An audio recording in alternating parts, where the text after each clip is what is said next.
이름으로 기도합니다. 아멘. 하나님의 말씀 보겠습니다. 하나님의 말씀은 창세기 4장 3절에서 7절 말씀입니다. 창세기 4장 3절에서 7절 말씀입니다. 다 찾으신 줄 알고 한 절 한 절 교독하도록 하겠습니다. 세월이 지난 후에 가인은 땅의 소산으로 제물을 삼아 여호와께 드렸고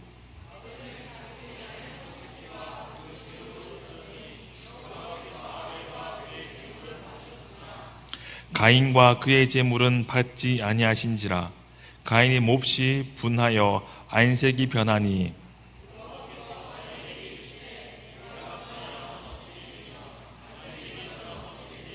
다 함께 읽겠습니다. 내가 선을 행하면 어찌 낯을 들지 못하겠느냐. 선을 행하지 아니하면 죄가 문에 엎드려졌습니다. 죄가 너를 원하나 너는 죄를 다스릴지니라. 아멘. 담임 목사님께서 나오셔서 강사 선교사님 소개하도록 하겠습니다. 앞으로 나오실 때 박수 한번 치면 좋을 것 같습니다.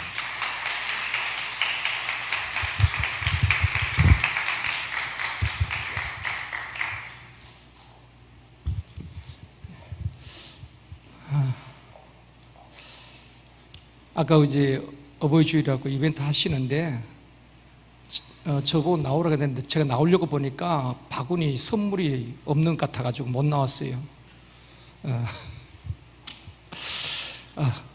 여담이고, 우리 오늘 이제 우리 청년부 오후에 말씀 전해주실 분은 최계라 선교사님 아시는 분들도 계시죠, 그죠?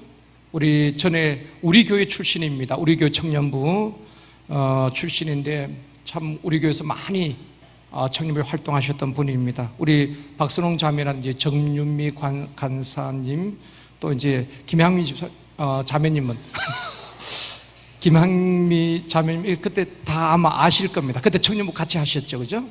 예.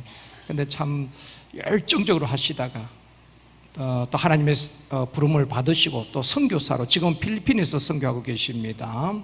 또 우리 MPW에서 파송된 선교사님이시고 앞으로 이슬람 마지막 선교의 최대의 장벽인 이슬람을 복음하기 위해서 지금 준비하고 계십니다. 여러분 많이 또 기도해 주시고, 또 우리 사모님도 우리 청년부 출신입니다.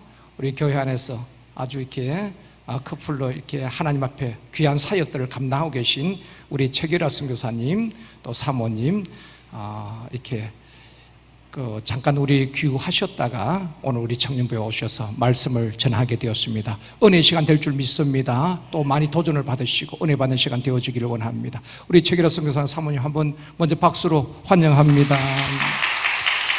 예, 사모님은 들어가시고 우리 최계라 선교사님 또 말씀 전해 주시겠습니다. 자꾸 하시겠어요? 이렇게.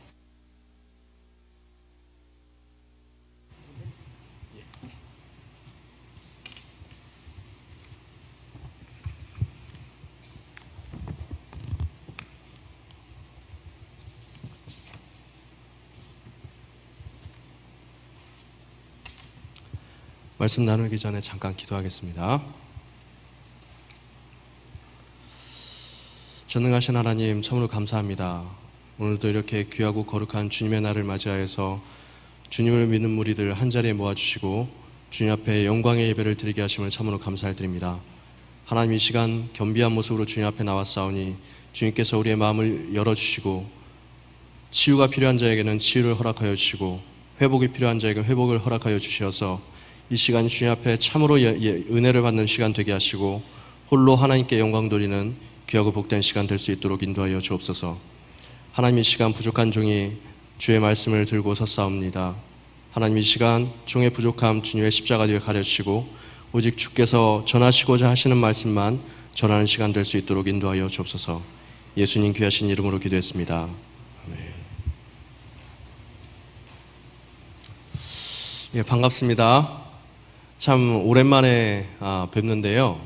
3년 만에 뵙는 것 같아요. 지난 2014년에 잠깐 다녀가면서 그때도 잠깐 인사를 드렸던 것 같은데, 저는 좀 전에 이제 우리 목사님께서 소개를 하신 대로 우리 청년교회 출신입니다. 청년부 출신이고 지금도 혹시 그 학년 이름이 있나요? 있습니까? 지금 1학년이 이름이 뭡니까? 다니엘이에요? 예. 저는 임마누엘입니다. 임마누엘. 임마누엘이라는 이름이 그 학년 이름이 있는 거를 모르시는 분들도 계시죠? 예, 거기까지만 하겠습니다. 예, 반갑습니다, 여러분. 저는 우리 자랑스러운 제일성도교회 청년교회 파송을 받고 하나님의 부르심을 받아서 소명을 가지고 필리핀에서 이슬람 사역을 하고 있는 최결아 선교사입니다. 제가 먼저 이 시간 말씀을 나누기 전에 제가 소명을 받은 그 과정에 대해서 여러분과 잠깐 같이 나누고 싶어요. 왜냐하면 지금 모르는 우리 특히 젊은 청년들은 저를 잘 모르기 때문에 저는 2006년도였었던 것 같아요. 2006년 선교 한국이라는 그 선교 단체가 있습니다. 그 선교 단체에서 미션 퍼스펙티브스라는 그 선교 훈련이 있습니다. 그 선교 훈련을 받으면서 이슬람에 대해서 하나님께서 구체적으로 저와 제 가정에 소명을 주셨습니다. 그러면서 이제 이슬람에 대해서 이제 그 전부터 이슬람에 대해서는 관심이 좀 많이 있었는데 이 훈련을 받으면서 이슬람에 대해서 하나님께서 이제 구체적으로 저에게 도전을 하셨어요. 그래서 이슬람이 과연 어떤 종교인가 그런 것들에 대해서 이제 그 훈련을 통해서도 많이 알게 되고 선교사님들을 만나면서 그리고 그 이후에 이제 책을 통해서 많이 배우게 되었습니다. 이슬람에 대해서 이렇게 그 알게 되니까 참 그 처음에는 좀 그 색다른 경험이었어요. 왜냐하면 이슬람들은 그들이 스스로 얘기하기를 크리스찬과 이슬람은 동일한 하나님을 믿는다 그렇게 이야기를 합니다. 이름만 다를 뿐이다. 우리는 알라라고 부르지만 너희들은 하나님이라고 부르는 것 뿐이다. 왜 그러냐? 왜냐하면 우리는 한 아브라함의 자손들이기 때문이다. 그렇게 얘기를 합니다. 우리가 아는 것처럼 이슬람의 그 태조가 어디입니까? 아브라함의 장자였던 이스마엘이죠. 이스마엘을 통해서 이슬람이 전파가 되었고 그리고 믿음의 씨앗인 이삭을 통해서 우리 기독교가 전파가 되었죠. 그래서 그들은 우리는 형제의 종교이다 이렇게 이야기를 합니다. 그리고 그 위로 올라가면 사실 동일한 종교다 그렇게 이야기를 합니다. 그래서 그 이슬람에 대해서 굉장히 좀 궁금함이 많이 생겼습니다. 구체적으로 이슬람에 대해서 좀 알고 싶다. 그래서 이슬람을 좀 공부를 하기 시작했습니다. 공부를 하면서 보니까 이 이슬람이 정말 대단한 사람들인 거예요.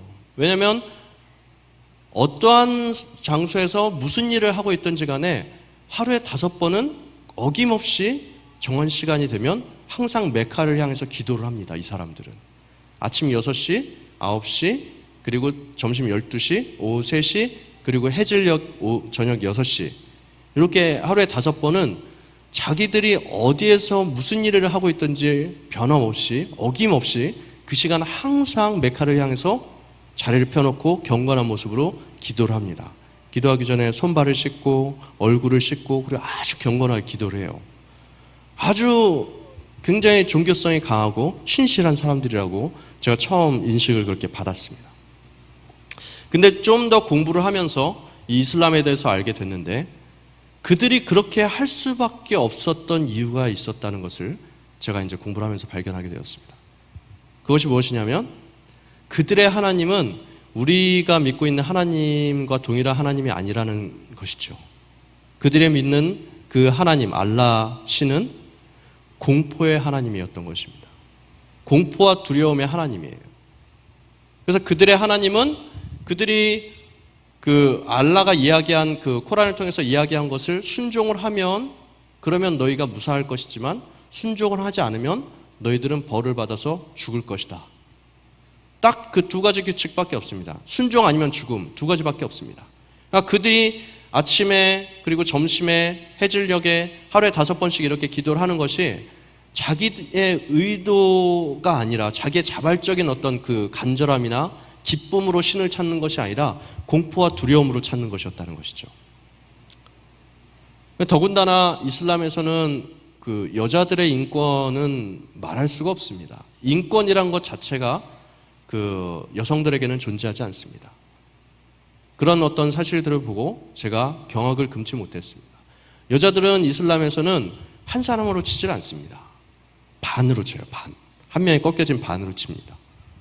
그래가지고 그 샤리아법, 그 이슬람의 그 법인데요, 종교법인데요. 그 종교법에 의해서 사람들이 이렇게 그 재판하는 자리가 많이 있는데, 재판에 따라서 그 율법으로 이렇게 재판을 할 때 보통 2명씩 증인을 요구를 하거든요, 구약에. 그 샤리아법도 이제 2명씩 증인을 요구를 합니다.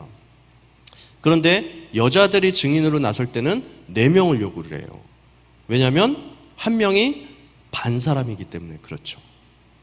그리고 여자들은 그 라이선스를 가질 수가 없습니다. 그러니까 뭐 여권을 가질 수도 없고 운전면허증도 가질 수가 없어요.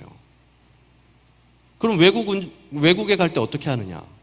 외국에 갈 때는 남편 여권 그 남편 이름 밑에 여자의 이름이 그렇게 아내 이름이 들어가 있거나, 아니면 결혼하지 않은 사람들 같은 경우에는 아버지 이름 밑에 딸의 이름이 들어가 있거나, 그것으로 이제 여권을 대신하는 그런 어떤 삶을 살고 있죠. 근데 그거보다도 더 경악을 금치 못했던 사실은 무엇이었냐면, 이슬람에서는 여자들이 9살만 되면 법적으로 결혼을 할 수가 있습니다. 아주 기가 막힌 사실이죠. 그래서 여러분 그 혹시 그 해외 토픽이나 이런 것들을 통해서 아마 보신 적이 있을 겁니다만, 파키스탄이나 이런 나라들 보면 9살짜리 그 딸을 그 45살, 50살 되는 아저씨들한테 이렇게 파는 집들 이렇게 많이 보신 경험이 있으실 거예요. 근데 그게 합법이라는 것이죠. 9살만 되면 결혼을 할 수가 있어요. 그 9살짜리가 무엇을 알겠습니까? 그냥 팔려가는 거예요. 팔려가가지고 두려움에 떨면서, 고통 중에서 떨면서 신음하다가 도망쳐 나옵니다.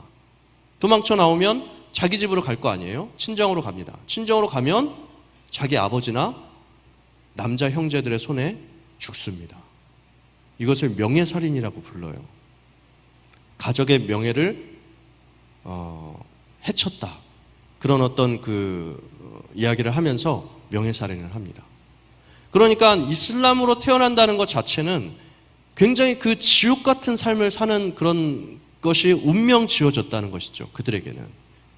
태어날 때부터 지옥이에요. 그런 지옥에서 태어나서 그런 삶을, 지옥 같은 삶을 살고 있습니다. 그리고 그 사람들이 죽어서 어디 갈까요? 지옥을 가죠. 그러니까 태어날 때 지옥에서 태어나서 사는 일생도 지옥 같은 삶을 살다가 죽어서도 지옥에 가는 삶, 그런 어처구니 없는 삶을 살고 있는 그 사람들을 하나님께서 저희에게 알게 하셨습니다. 정말 너무나 어처구니 없는 삶이었어요. 그 삶을 보면서 그와 동시에 하나님께서 하나님의 그 아픈 마음을 저희에게 이식시켜 주셨습니다.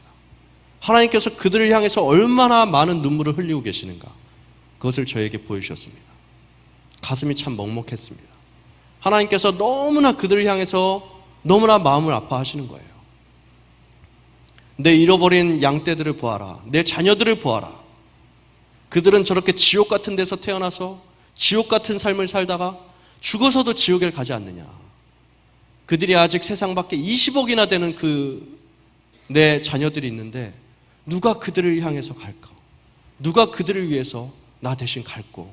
하시는 그 이사야 선지서에서 하나님께서 이사야를 부르신 그 부르심과 동일한 소명을 제가 공부하던 중에 하나님께서 저희에게 도전을 하셨습니다. 근데 하나님께서 그 아픈 마음을 제 마음속에 이렇게 이식시켜 주시는데 견딜 수가 없었어요. 정말 그 하나님의 그 눈물, 하나님의 그 심장을 이식받고 나서는 정말 견딜 수가 없었어요. 그래서 하나님께 저도 이사야 선지자처럼 동일하게 말씀드렸습니다. 주여, 제가 여기 있습니다. 저를 보내주십시오. 제가 가겠습니다. 그렇게 저의 선교의 소명이 이슬람으로 시작되었습니다.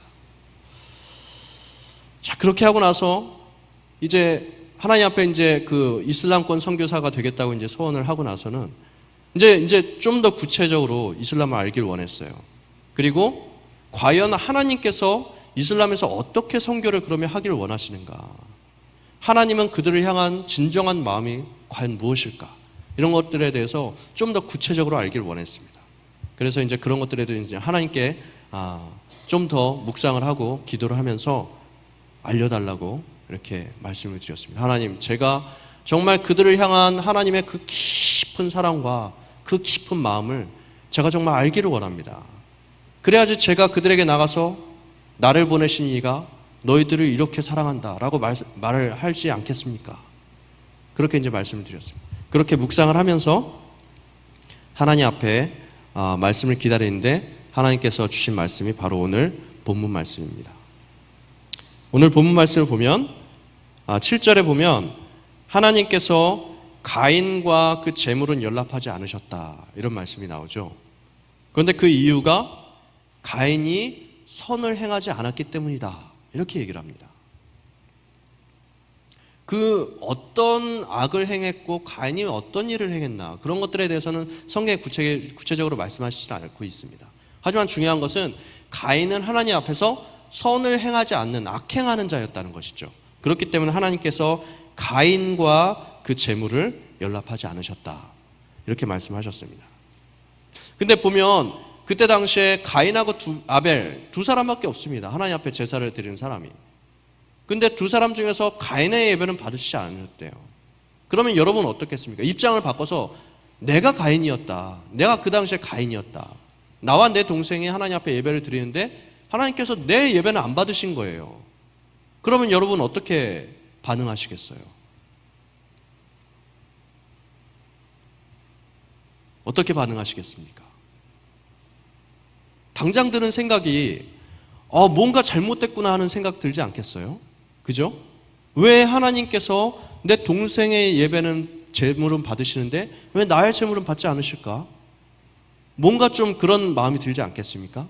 그러면서 자기 자신을 돌아보면 그 원인을 어렵지 않게 사실 발견하지 않았겠습니까? 그래서 하나님 앞에 무언가 내가 잘못했구나 그런 것을 알고 하나님 앞에 나가서 속죄를 하고 그런 것들이 아마 자연적인 수순이 아니었을까, 자연스러운 수순이 아니었을까. 하나님이 그거를 기대하시고 가인의 제물을 받지 않으셨던 것 같습니다. 그런데 가인의 반응이 좀 달랐죠. 가인은 그렇게 회개가 아닌 원망과 분노, 그 원망과 분노로 하나님 앞에서 얼굴을 돌려버렸습니다. 그리고 결국에는 그 원망과 분노가 점점 더 커져서 결국에는 자기의 동생마저 죽이는 정말 극악무도한 이 폐륜죄까지 저지르게 됩니다. 근데 바로 이때 이 가인을 향한 이 극악무도한 죄악을 저지른 그 자신의 죄악을 회개치 않고 감사합니다. 자신의 죄악을 그렇게 회개치 않고 그렇게 점점 더 죄악이 더 심해져서 결국에는 돌이킬 수 없는 그 정말 폐륜죄를 저지른 그 가인을 향해서 하나님께서 반응하신 것이 무엇이냐? 자, 9절에 보면 네 아우가 어디 있느냐? 이렇게 하나님께서 물어보시는 장면이 나와요. 그죠? 이게 무슨 말씀일까요? 네 아우가 어디 있느냐? 하나님께서 아벨이 지금 어디 있는지 몰라서 가인에게 물어보시는 겁니까? 아니죠.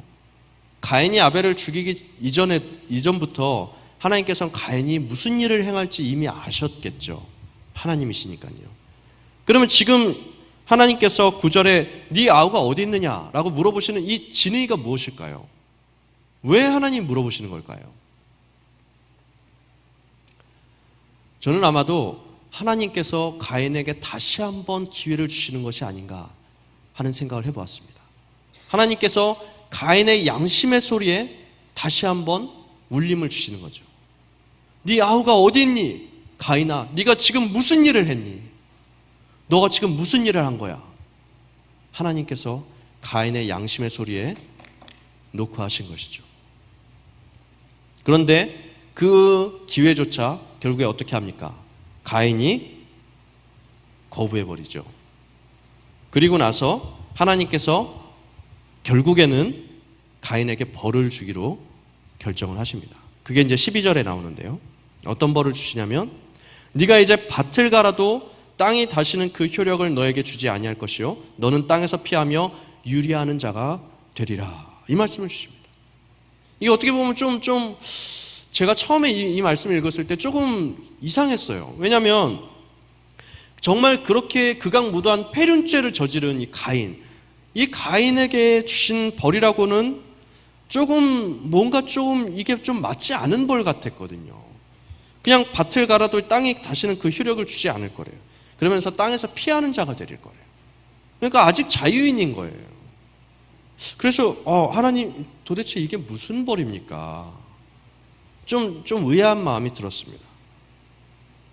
그런데 가만히 살펴보면 이것이 가인에게 굉장히 중요한 벌이었다는 것을 가인의 고백을 통해서 알 수 있습니다. 이 형벌의 진짜 의미는 가인이 그때 당시에 농사를 짓는 농부였지 않습니까?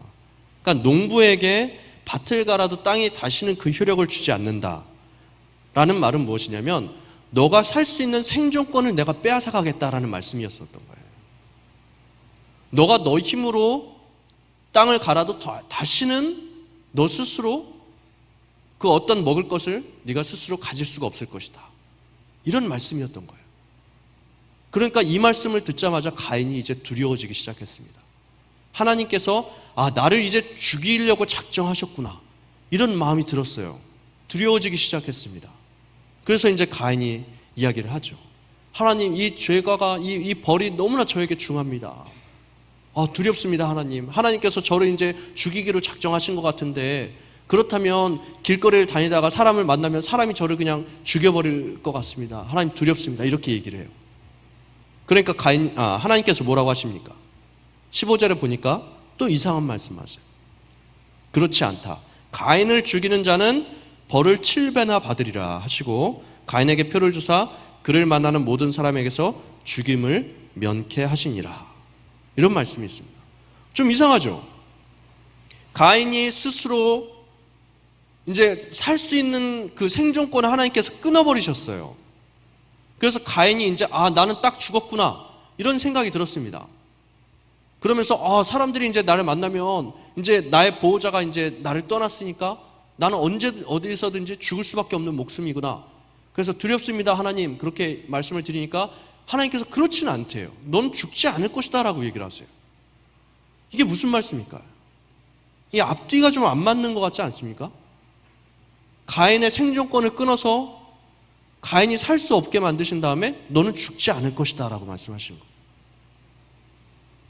이것이 무엇일까요? 바로 여기에 하나님의 놀라운 사랑이 숨어 있습니다. 이게 무슨 말씀이냐면 네가 이제 살기는 살겠지만 앞으로 너 스스로는 너의 능력으로는 단 한 끼도 네가 스스로 먹을 수가 없기 때문에 너가 음식이 필요하면 언제든지 그 음식을 구해줄 수 있는 나에게 와야 할 것이다. 이런 말씀인 거예요. 네가 아침을 먹고 싶으면 나에게 와서 나에게 간구해야 된다. 아침 먹고 나서 점심이 너가 필요하면 또 나에게 와서 간구해야 된다. 그걸 먹고 나서 저녁이 필요하면 또 나에게 와서 간구해야 된다. 그 길이 너가 유일하게 살 길이다 라고 하나님께서 가인에게 우회적으로 말씀하신 거예요. 그러니까 너가 반드시 살 것이다 라고 말씀하신 것입니다. 그러니까 너의 힘으로 지금까지 너의 힘으로 살면서 너의 능력으로 살면서 그런 죄악을 많이 졌기 때문에 이제는 너의 힘으로 사는 것을 내가 다 끊어버리겠다.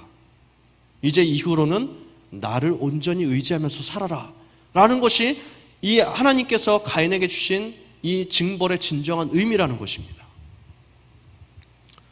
이것을 제가 깨달은 순간 제 등줄기에 소름이 쫙 돋는 것을 제가 느꼈습니다. 하나님이 이렇게 가인을 사랑하셨다는 거예요. 이 극악무도한 죄인, 죽을 수밖에 없는 죄인, 정말 그 죽음으로써 그 죄악을 씻어낼 수조차 없는 그런 극악무도한 죄인인 가인을 하나님께서 그렇게 사랑하셨다는 거예요. 이 말씀을 깨달으면서 하나님께서 제 마음에 울림을 주셨습니다. 하나님께서 말씀하셨습니다. 결아야, 내가 이슬람 사람들을 향하여서 품고 있는 마음이 바로 이 마음이다. 그들이 이 가인의 후예와 같이 정말 죽을 수밖에 없는 그런 죄인들이지만 얼마나 극악무도한 죄를 짓니. 하지만 그들을 향해서 내가 품고 있는 마음이 바로 그 마음이다. 그것을 하나님께서 저에게 알려주셨습니다. 정말 이해할 수조차 없는 그 사랑이죠. 그런데 여러분 돌이켜보면 정말 그 이해할 수 없는 사랑이 하나님의 사랑이셨기 때문에 오늘날 우리가 이 자리에서 하나님을 마음껏 찬양할 수가 있는 것 아닙니까? 그렇죠? 유대에서 시작된 예수님의 그 죽음, 그 죽으심이 유대 땅과 사마리아를 덮고 그리고 온 이방 땅까지 덮고 그 이방의 끝자락에 있는 조선 반도까지 들어오기까지 하나님께서 얼마나 많은 선교사님들을 이 땅에 순교로 피를 흘리셨는지 여러분 아십니까? 그러면서도 우리를 포기하지 않으셨다는 거예요. 그렇기 때문에 오늘날 저와 여러분이 이렇게 좋은 곳에서 하나님 앞에 아무런 제약도 없이 마음껏 하나님을 찬양하고 경배할 수가 있다는 것입니다. 그것을 하나님께서 저에게 알려주셨습니다.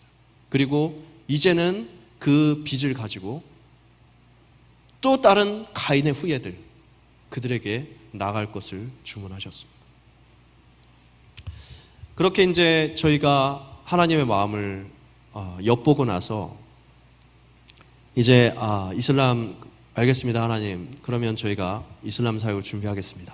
그렇게 이제 말씀을 드리고 예배 훈련이 끝나고 나서 곧바로 사실 중앙아시아 지역으로 이제 가려고 준비를 했어요. 중앙아시아 이제 우즈베키스탄이나 키르기즈스탄, 카자흐스탄 이렇게 스탄으로 끝나는 그 나라들 있지 않습니까? 그쪽에 이제 그 99% 이상이 다 이제 이슬람이기 때문에 무슬림들이기 때문에 이제 그쪽으로 이제 가려고 계획을 하고 있었습니다. 근데 하나님께서 저희를 향해서 품으신 뜻이 좀 다른 것 같았어요. 하나님이 저희를 정말 이상한 필리핀으로 보내셨어요. 이제 저희는 가면서 좀 의아했습니다. 왜냐하면 필리핀은 사실 그 명색이 크리스찬 국가이거든요. 카톨릭이 80% 이상이기 때문에. 그래서 명색이 크리스찬 국가이기 때문에 그들은 이제 선교사를 보낼 나라지 더 이상 선교사를 받아들일 나라가 아니다라고 생각을 하고 있었는데 하나님 필리핀을 가라고 하시는 거예요. 그래가지고 하나님 필리핀을 가야 할까요? 그렇게 이제 작전 기도를 하고 기도를 하면서 이제 하나님의 뜻을 이제 발견하고 그리고 저희가 필리핀으로 향했습니다. 근데 가서 보니까 하나님께서 왜 필리핀으로 보내셨는지 그것을 이제 알게 되었습니다.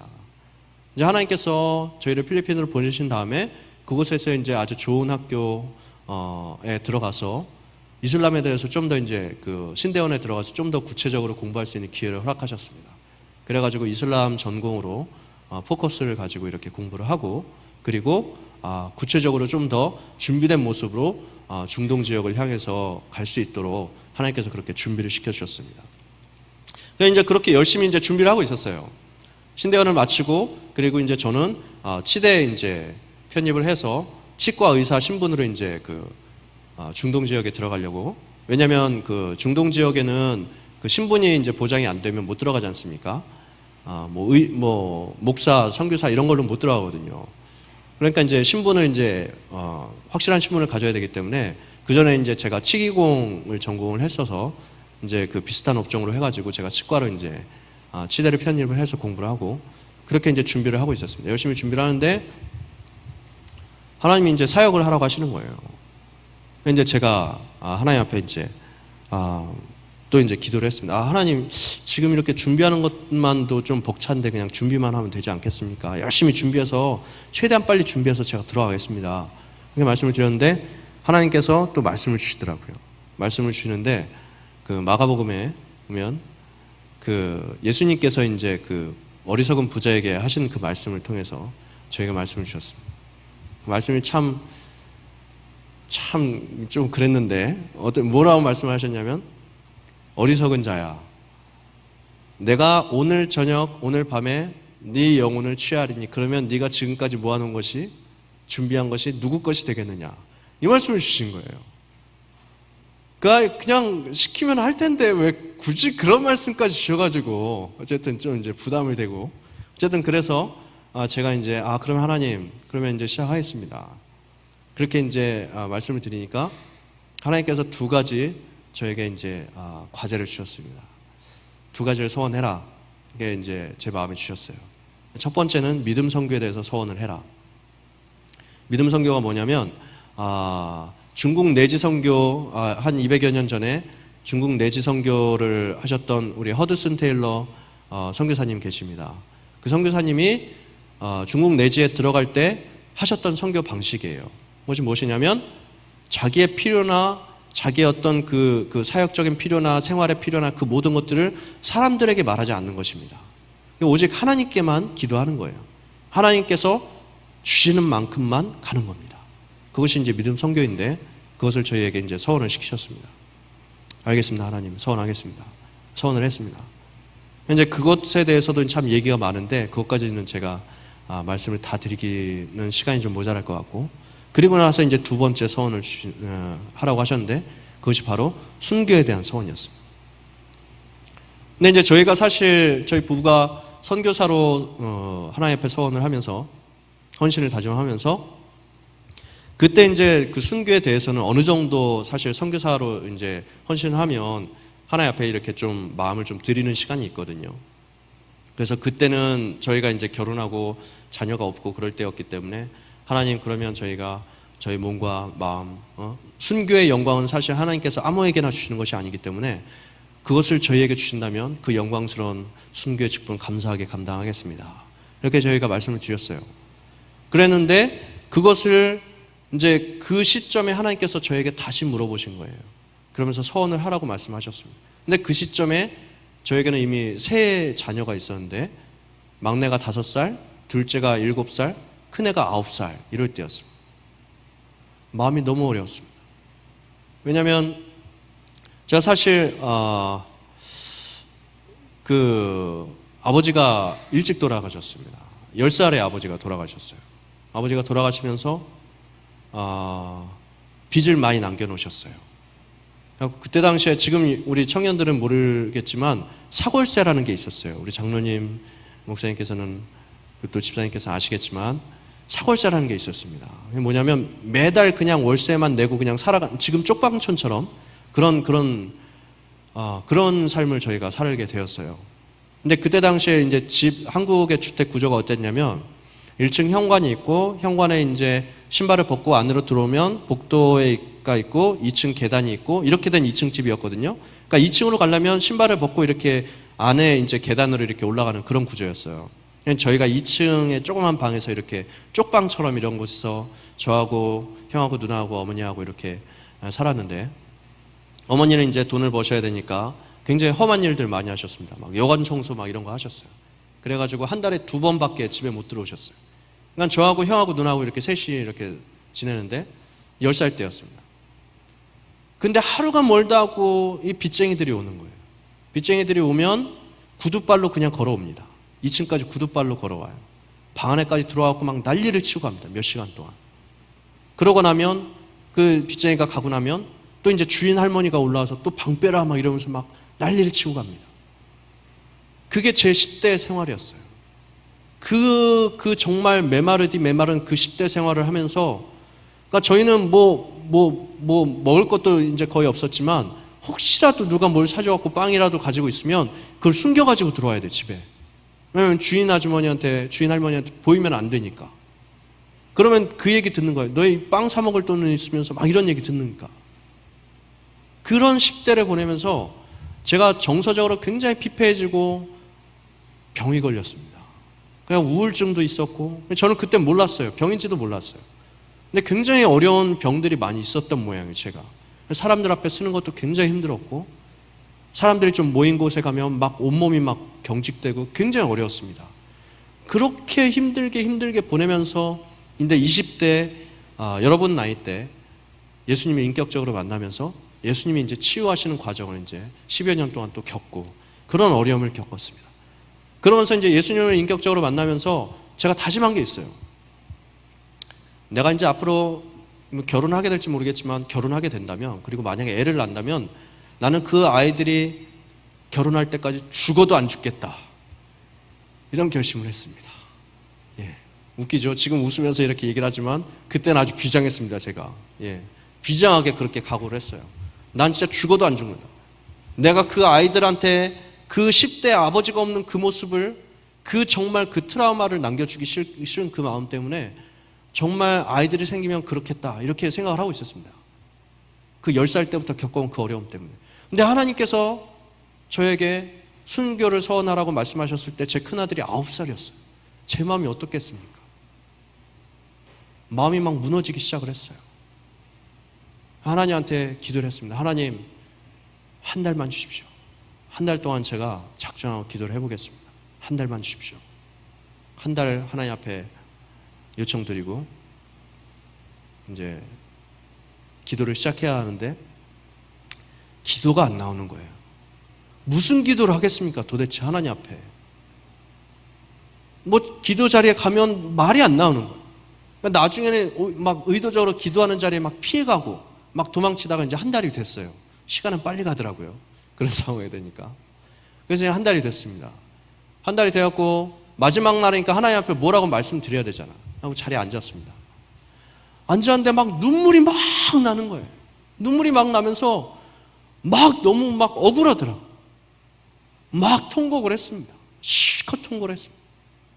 실컷 통곡을 하면서 막 울었어요. 하나님 도대체 이러실 수가 있습니까? 제가 뭐 때문에 이렇게 힘들어하는지 하나님 너무나 잘 아시면서 도대체 저한테 이러실 수가 있습니까? 제가 막 통곡을 했습니다. 이제 그 시간이 이제 좀 지나고 마음이 좀 가라앉고 나서 이제 마음이 잔잔해졌을 때 하나님께서 말씀을 하셨습니다. 결아야, 내가 너를 데려가면 내가 너의 아이들의 아버지가 되어주지 않겠냐, 이 말씀을 하셨습니다. 근데 여러분 어떠실지 모르겠지만 그 대답이 저한테는 정말 완벽한 대답이 되었어요. 정말 완벽한 대답이 되었어요. 저 사실 하나님 앞에 정말 그 아이들을 정말 이렇게 잘 키우겠다고 이렇게 말씀을 드리고 기도하면서 이렇게 키우고는 있지만 때에 따라서는 제가 막 화를 내기도 하고 제가 그렇게 좋은 아빠가 못 됩니다. 그런데 하나님께서 아버지가 되신다면 얼마나 완벽한 아버지입니까? 너무나 완벽한 거죠. 그래서 그때 제가 다시 소원을 드렸습니다. 하나님, 좋습니다. 그러면 제 몫을 하나님께서 원하실 때 언제든지 가져가십시오. 드리겠습니다. 소원을 했습니다. 그리고 나서 이제 구체적으로 사역을 들어가기 시작했습니다. 사역을 들어가는데 이제 그 마을, 주변 마을, 제가 살고 있는 마을이 그 주변이 이제 이슬람이 되게 많습니다. 그래서 이제 마을들을 이렇게 리서치하면서 이렇게 좀 돌아다녔어요. 제 큰아들하고 같이 이렇게 돌아다녔습니다. 이제 뭐 이렇게 반바지 입고 이렇게 편안하게 이제 돌아다니는데 차를 타고 가는데 이제 큰아들이 이제 목이 마르대요. 그래갖고 주스를 하나 사달라 하더라고요. 그래가지고 그래 한번 가보자. 필리핀에는 보면 이렇게 길거리에 이렇게 집 창문 조금 열고 이렇게 구멍가게들이 많이 있거든요. 구멍가게에 이제 가서 사주려고. 근데 유독 그쪽으로 그냥 아무 골목이나 들어갔는데 그 골목에 구멍가게가 없는 거예요. 구멍가게가 없네. 그래갖고 안으로 이제 깊숙이 들어갔습니다. 깊숙이 들어가니까 뭐 다리를 건너고 좀 이렇게 뭐 안으로 들어가더라고요. 마을 깊숙이 들어가서 보니까 구멍가게 있어요. 그래갖고 거기서 내려갔고 주스를 사갖고 이렇게 마시면서 이렇게 보니까 저쪽에 이슬람 사원이 있는 거예요. 그 마을이 이제 제가 지금 사역하는 마을인데 이슬람 사원이 있는 겁니다. 그래가지고 여기도 이슬람 사원이 있네. 그러면서 이제 사원 근처로 갔습니다. 근데 이슬람은 여러분 보시면 마을 한복판에 항상 구조가 거의 비슷합니다. 어느 이슬람이나 구조는 거의 비슷한데 마을 한복판에 이슬람 사원이 있습니다. 이슬람 사원이 있고 그 바로 옆에 마드라사라고 해서 이슬람 신학과 그 이슬람 언어를 가르치는 그 신학원이 있습니다. 그리고 또 한편에 종교를 관장하는 그 건물이 있습니다. 이 세 건물이 마을 한복판에 항상 이렇게 같이 모여 있어요. 이슬람 마을은 거의 비슷합니다. 그러니까 이제 이슬람 그리고 사람들은 더더군다나 이제 어른 남자들은 그 낮 시간에 그 마을 한복판에 거기 모여가지고 한 20명, 30명 이렇게 모여가지고 차를 마시면서 담소를 나누는 그게 이슬람 문화입니다. 가보니까 거기 한 20명 정도 되는 아저씨들이 이렇게 앉아서 이렇게 차를 마시고 있었어요. 가까이 가니까 마을 사람들이 일어나고 굉장히 험악한 모습으로 이제 절 째려보기 시작했습니다. 나중에 알고 보니까 그 마을이 그 테러를 하는 마을이었어요. 거의 대부분 사람들이 주수입원이 마약상이고 그리고 이제 알카에다 조직원들이고 다 그런 사람들이었습니다. 그래서 이제 사우디에서 교육받은 테러 분자들 이제 폭파 테러하고 막 그 청부살인하고 마약하고 막 그런 사람들이었습니다. 마을이 거의 대부분 그런 사람들이었어요. 그래갖고 현지 경찰도 들어가지 않는 그런 마을이었어요. 그 현지인들조차, 필리핀 현지인들조차 그 마을은 안 들어가려고 하는 그런 마을이었어요. 저는 몰랐죠. 들어갔습니다. 들어가서 이제 이렇게 가까이 가니까 그 중에서 이제 덩치 큰 아저씨가 이렇게 일어나더니 당신 뭐요? 이렇게 말을 하는 거예요. 그래가지고 제가 이제 얘기를 했습니다. 아, 여기 뭐 제가 이제 그 사회사업을 하는 사람인데 이쪽에 그 마을을 이렇게 좀 리서치를 하고 있는데 이 마을 들어와 보니까 좀 도움이 많이 필요한 것 같기도 하고 또 돕는 사람도 없는 것 같고 해서 좀 확인해 보려고 왔습니다. 그렇게 얘기를 했어요. 얘기를 했더니 아, 그래? 그러면 따라 올라오시오. 이렇게 얘기를 하고 저를 그 이제 그 종교 건물 정치 건물 그 2층으로 마을 회관 2층으로 저를 데리고 올라갔는데 나중에 알고 보니까 그 사람이 술탄이었어요. 그 마을의 술탄. 술탄이 뭐냐면 이슬람의 왕입니다. 이슬람의 왕은 정치 지도자이기도 하고 그 사법권을 가지고 있기도 합니다. 그래서 이 사람이 죽이고 싶으면 언제든지 죽일 수 있고 살리고 싶으면 언제든지 살릴 수 있고 그런 권한을 가진 사람이었어요. 술탄을 따라서 올라가는데 제 뒤로 이제 그 쭉 이렇게 따라서 그 아저씨들이 올라오더라고요. 보니까 다 조직원들이에요. 올라가면서 생각이 딱 들었습니다. 아, 하나님께서 말씀하셨던 때가 이때인지도 모르겠다. 그런 생각이 잠깐 들었습니다. 그래서 하나님 앞에 묵상을 했어요. 잠깐 묵상을 하는데 하나님께서 또 말씀을 주셨습니다. 어떤 말씀을 주셨냐면 잠깐 묵상 중에 너희가 관원들에게 나아갈 때 무슨 말을 할지 두려워하지 말아라. 너의 입에 말씀을 주시는 이는 너희가 아니라 성령님이시니라. 그 말씀을 주셨습니다.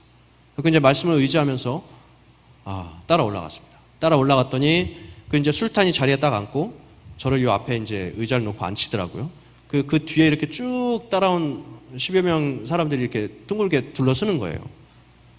딱 보니까 분위기가 그렇죠. 예. 이제 분위기가 그런 상황이었어요. 아, 그렇겠구나. 근데 이제 저는 이미 목숨을 내놨으니까 뵈는 게 없죠. 그죠? 그런 상황이었고. 예. 어쨌든 왜 그 뵈는 게 없는 사람이 제일 안 무서운 거예요, 세상에서.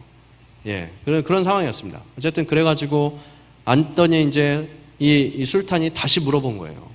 너 뭐 하는 사람이냐? 물어보는 거예요. 제가 그때 제 입을 열고 이제 성령님에 의지해서 첫 이야기를 하는데 첫 마디가 무슨 이야기였냐면 저는 사실 크리스찬 선교사입니다.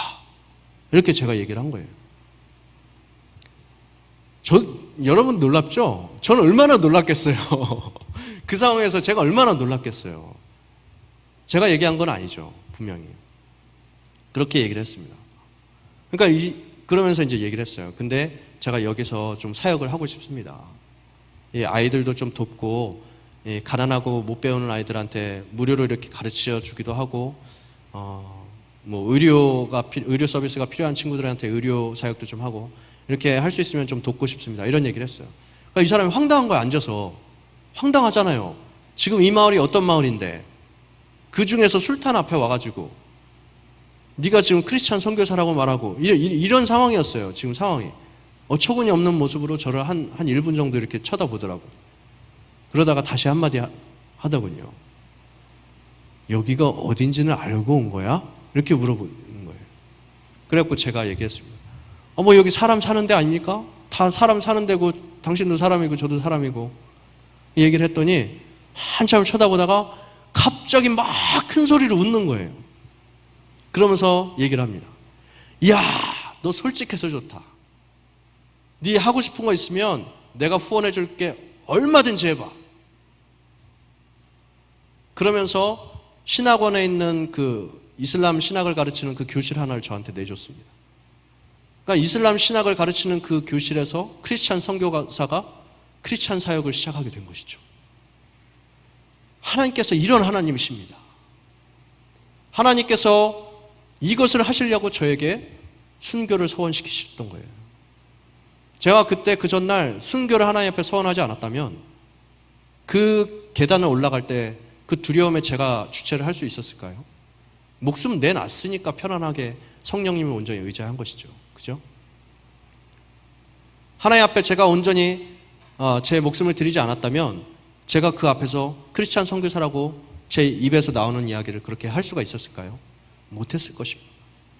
그러니까 하나님께서 저에게 그 서원을 시키신 이유가 나중에 알고 보니까 그거였더라고요. 그것을 통해서 그 마을에 하나님께서 살아계신다는 것을 제 눈으로 확인하게끔, 그리고 아무리 무서운 마을이라도 거기에서는 일주일에 한 명씩 목이 잘려나가는, 사람들이 목이 잘려나가는 그런 마을이거든요. 그러니까 외국인 납치하고 이런 것들이 주 수입원이에요. 그런데 제가 외국인인데 들어갔으니까. 그런데 그런 마을이라 할지라도 그 호랑이 아가리 속에서 그 사단의 그 하수인 중에서 왕인 그 술탄의 후원을 받는 크리스찬 선교사를 하나님께서 만드신 것이죠. 그러면서 하나님께서 저에게 말씀하셨습니다. 봐라, 나는 이런 하나님이다. 그리고 사역은 이렇게 너가 하는 것이 아니라 바로 내가 하는 것이다. 그리고 너는 내가 있으라고 하는 그 자리에 가서 있기만 하면 된다. 그러면 너의 눈으로 내가 하는 놀라운 사역을 목도케 해주겠다. 그 말씀을 저에게 하셨습니다. 그 이후로는 사역이 너무 쉬웠어요. 그 마을 어디를 뒤지고 돌아다녀도 그 뒤에 있던 사람들이 다, 조직원들이 다 이제 증인이 됐잖아요. 술탄이 저를 보증하겠다는 증인이 됐잖아요. 아무도 저를 못 건드는 거예요. 제가 무슨 짓을 해도 아무도 못 건드려요. 그리고 이제 들어갈 때마다 하나님께서 놀라운 역사를 하기 시작하셨습니다. 그래가지고 들어가서 보니까 가난한 아이들이 너무나 많아요. 하루에 한 끼 먹고 이틀에 한 끼 먹고 그런 아이들이 너무나 많았습니다. 그래갖고 마음이 아팠어요. 그 이제 그 방과후 수업을 하려고 이제 그 초등학교를 찾아가서 이제 수업을 하는데, 교실에 가보니까 아이들이 다 이렇게 엎드려가지고 이렇게 쓰고 있는 거예요. 그래갖고 뭘 쓰나 하고 이렇게 책상을 보니까 아이들이 빈 책상에서 손가락을 가지고 이렇게 쓰는 척 하고 있는 거예요. 그냥 공책 살 돈도 없고 연필 산 돈도 없으니까 그냥 책상에 엎드려가지고 그냥 손가락으로 쓰는 척만 하고 있는 거예요. 너무나 마음이 안타깝더라고요. 마음이 너무나 아팠습니다. 아, 그래, 이 아이들 먹을 것도 없는데 공책, 연필 어떻게 사겠나, 그런 마음이 들면서 제 아이들도 이렇게 비교가 되면서 마음이 너무 아팠습니다. 그 아픈 마음을 가지고 이렇게 나오는데 누가 전화를 해요. 띠리리 전화가 왔습니다. 전화를 받아보니까 그 한인교회 집사님이에요. 어느 집사님이 전화하셨어요. 아, 목사님, 제가 사실 남편이랑 이렇게 얘기를 하는데 쌀 한 100kg 정도를 이렇게 매달 이렇게 좀 선교를 하고 싶어요. 이 말씀 하시는 거예요. 그래서 어디 좋은 데 있으면 소개 좀 시켜달라고. 그러니까 이제 제가 그래서 이제 뭐 아직 저는 그걸 보고 바로 나오던 중에, 기도도 안 했으니까, 하나님 뭘 주세요 기도도 안 했으니까, 그러니까 이제 우리 거 아닌가 보다 싶어가지고, 그러면 여기 기아대책 하시는 그 목사님도 계시고 저기 빈민사역하는 목사님도 계시고 이렇게 저렇게 소개를 시켜드렸습니다. 소개를 시켜드리고 이제 전화를 끊었어요. 한 30분 있다가 이 집사님이 다시 전화하셨어요. 그 목사님 거기가 아닌 것 같아요, 그러시는 거예요. 그래갖고 혹시나 싶어가지고 제가 이제 제 이야기를 했습니다. 집사님, 그러면 사실 제가 이렇게 오늘 사역을 하고 나오는데 아이들이 이렇게 굉장히 좀 어려움을 많이 갖고 있어서 마음이 참 안타까웠습니다. 집사님 혹시 마음이 있으시면 어떠십니까? 이렇게 물어보니까 목사님 그럼 끊어보세요, 이러시는 거예요. 30분 있다 다시 전화 왔습니다. 언제부터 할까요? 이러시는 거예요. 그러니까 하나님이 저희에게 그 마을에 들어가서 뭘 보여주세요. 그리고 그걸 보면서 안타까운 마음을 주세요. 그리고 나오는 길에 항상 누구에게 전화가 옵니다. 그러면 어김없이 바로 그거예요. 이게 한두 번 경험할 때는 우연이라고 생각을 했는데, 이게 매일매일 매 순간 그렇게 하시니까 이제는 믿을 수밖에 없습니다. 그러니까 저희는 저희 믿음이 아니에요. 하나님이 경험시켜 주셔서 경험으로 하나님을 아는 거예요. 그러면서 하나님께서 말씀하십니다. 내 사역이다. 선교 사역은 내 사역이다. 너가 하는 게 아니야. 다만 너가 그 자리에 있으면 내가 너에게 나의 마음을 나눠줄게. 그리고 너의 눈을 통해서 내가 보여줄게. 얼마나 가슴 아픈 현실이 그곳에 있는지, 그곳에 잃어버린 양떼들이 얼마나 많이 있는지, 그들의 필요를 내가 너의 눈을 통해서 보여줄게. 그리고 내가 하는 일을 보아라. 바로 그 음성을 하나님께서 저에게 주셨습니다. 여러분, 그 출애굽기에 모세가 홍해를 가르던 사건 아시죠? 저 옛날 옛적 호랑이 담배 피던 시절에 있었던 하나님의 기적이 아닙니다. 그때 하나님 뭐라고 하셨습니까? 모세에게 너는 왜 그렇게 서 있느냐? 눈을 들고 손을 들어라. 홍해를 향해서 손을 들어라. 그리고 오늘날 모세가 말하죠. 오늘날 여호와께서 너희에게 행하시는 그 구원의 역사를 보라. 그렇게 이야기를 하니. 그 놀라운 장면 여러분 기억나시죠? 그게 오늘 이 순간에도 동일하게 하나님께서 역사하시는 방식입니다. 여러분, 저와 여러분은 그런 하나님을 믿는 거예요. 그 하나님이 우리의 아버지이신 겁니다. 저희는 선교 현장에서 그런 하나님이 날마다 그런 놀라운 역사를 하시는 그 역사의 현장 속에서 살아가고 있습니다. 믿음이 없을래 없을 수가 없죠. 근데 이게 믿음이라고 부르는 게 좀 부적절할 것 같아요. 그래서 저는 경험이라고 부릅니다. 근데 성경에서는 그것을 믿음이라고 불러주셨어요. 그리고 믿는 것을 의롭다고 하셨어요.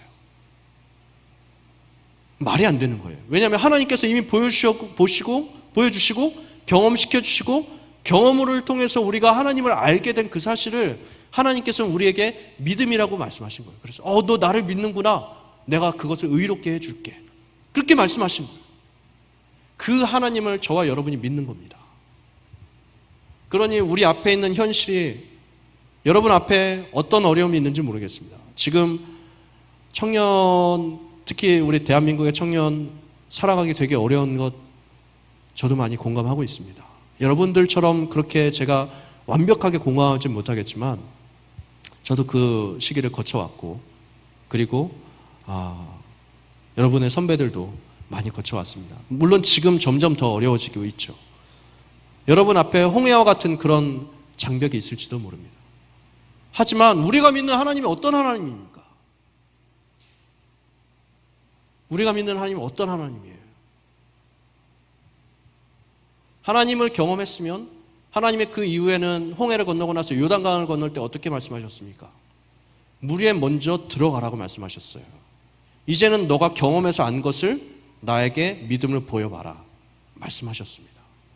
홍해에서는 처음에 하나님께서 갈라주셨어요. 하지만 그 다음에 요단강을 건널 때는 먼저 물을 밟게 하셨어요. 너희가 진짜 나를 신뢰하고 있니? 내가 홍해를 가른 그 하나님 바로 나야. 내가 이것도 갈라줄 거야. 하지만 너희들이 믿고 있니? 그것을 하나님께서 질문하시는 것이죠. 그 경험을 했을 때 우리들이 담대하게 물 위로 들어가면 되는 겁니다. 그러면 하나님께서 하시는 거예요. 우리 눈앞에 있는 그 어려움들, 홍해와 요단강만 바라보면 들어갈 수가 없습니다. 베드로도 그랬죠. 베드로도 물 위를 걷다가 물을 보니까 빠져들어갔어요. 우리의 시각이 예수님께 고정되어 있으면 우리 앞에 있는 문제는 아무것도 아닐 것이라고 저는 확신합니다. 그러면 우리가 정말 멋진 삶을 사는 거예요. 저는 그래서 정말 멋진 삶을 살고 있습니다. 이슬람권에서 그 어려운 마을에서 그렇게 사역을 하면서 온 사람들이 80, 90% 이상이 다 테러 조직원인 그런 마을 속에서 사역을 하면서 아무런 두려움도 없이 마음껏 그렇게 사역을 하면서 하나님께서 보여주신 사람들, 그 사람들에게 하나님께서 주시는 그 사역을 전달하는 전달자로서 정말 재미있게 살고 있습니다.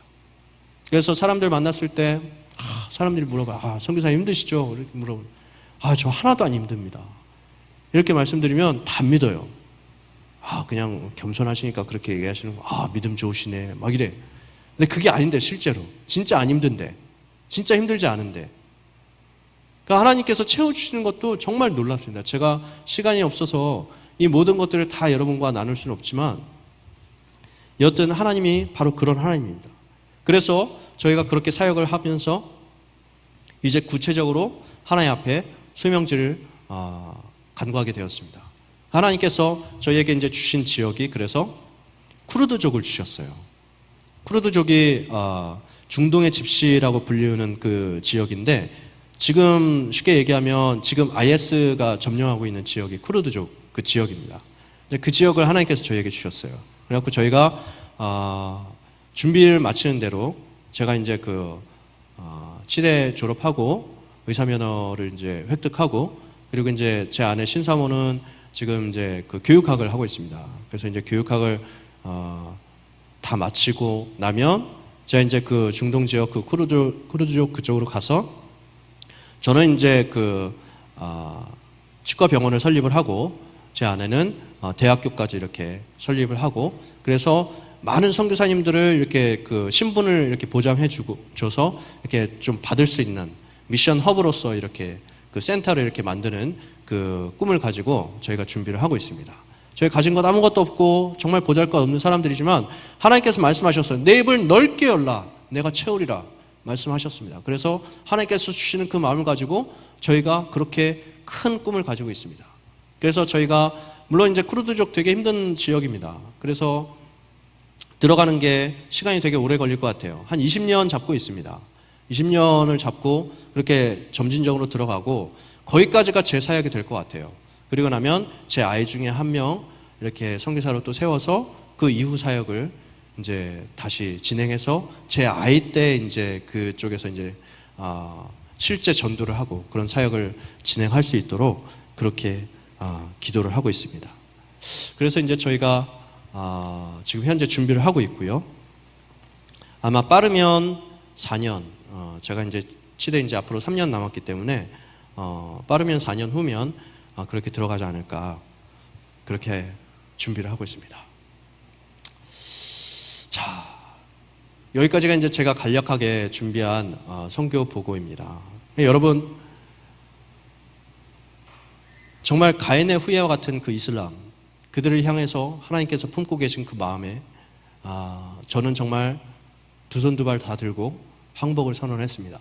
그리고 앞으로 저의 인생 그리고 제 후대 그리고 할 수 있으면 그 후대까지 계속해서 그 땅을 섬기는 선교사의 가정으로 그렇게 살아가기를 기대하고 소망을 하고 있습니다. 그런데 저뿐만 아닙니다. 저뿐만 아니라 우리 모두에게는 하나님께서 동일한 소명을 주셨을 줄로 믿습니다. 저와 여러분이 비록 있는 곳은 다르지만 여러분들 주변에도 가인의 후예와 같은 사람들이 얼마나 많습니까? 그렇죠? 그 사람들이 여러분 가정에 있을지도 몰라요. 여러분 그 형제 자매 중에 혹시는 부모님일 수도 있습니다. 아니면 학교 친구들일 수도 있어요. 아니면 직장 동료일 수도 있어요. 아니면 이웃 주민일 수도 있어요. 여러분의 주변에 있는 그 가인의 후예들, 그들에게 향하여서 하나님께서 흘리는 그 눈물을 여러분 이 시간 발견하시기를 제가 도전합니다. 그래서 이 땅에서 살아가는 크리스찬으로서 우리는 정말 많은 복음의 빚을 졌다는 것을 다시 한번 여러분이 잊지 않고 살아갔으면 좋겠어요. 그리고 과연 나의 삶을 하나님 앞에 어떻게 헌신할 것인가 그것을 고민하는 시간이 되었으면 좋겠습니다. 그러면 반드시 하나님께서 여러분께 질문하실 것입니다. 너의 목숨을 나에게 다오. 우리 찬양 잘하지 않습니까? 나의 생명 뭐죠? 다 드린다고 이렇게 찬양하잖아요. 그죠? 그게 그냥 입술의 찬양이 아니라 우리의 진심 어린 고백이 되었으면 합니다. 그리고 나면 하나님께서 얼마나 놀라우신 하나님인지 그 살아 역사하시는 하나님의 생생한 역사의 현장에 여러분들이 들어가실 수 있을 것입니다. 예, 그 역사의 현장으로 여러분을 초대합니다. 기도하겠습니다.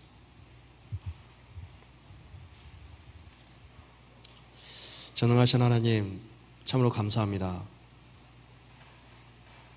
이 시간 부족한 종이 주의 말씀을 증거하였습니다. 하나님 말씀 중에 혹시라도 종의 부족함이 드러났다면 십자가 뒤에 무릎 가려주시고 오직 주님께서 말씀하시고자 하는 바만 기억하고 돌아가게 하여 주옵소서.